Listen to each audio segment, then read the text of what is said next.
No code sites. So this is super funny because I was arguing with Philip actually on, well, not arguing, but he had posted a tweet about how advancement of tools is encroaching on developers. And I was like, no, no, no, no, no. I completely disagree. Developers are super in demand. They will be for the next 50 years. And I said that on a previous video, and I still believe that. But I've started looking more at, like, there's an entire no code maker community out there. It's I didn't realize how strong it was. And so still obviously developers are massively in demand. I mean, and training developers is a massive priority and all that kind of a thing. But it is pretty wild what's out there in the no code movement or communities out there. There was a tweet yesterday by Ben Tossel that sort of went viral. He's the founder of MakerPad, which is like a community for no code makers. Anyway, his tweet was, reply with what you want to build and I'll suggest ways to do it without code. And then there's like a bajillion replies from people, everything from Hacker News clone to how can I make a Tinder app for mentors and mentees, daily deals for comic books. There's just a bunch of really interesting specific cases. And then he gives very specific answers how to build those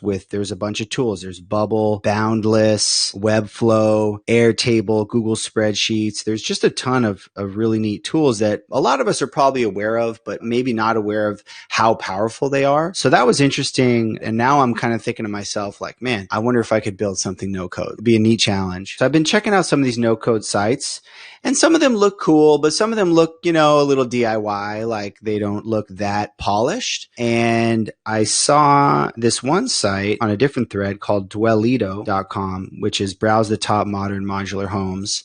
I don't know if it's going to look good in here.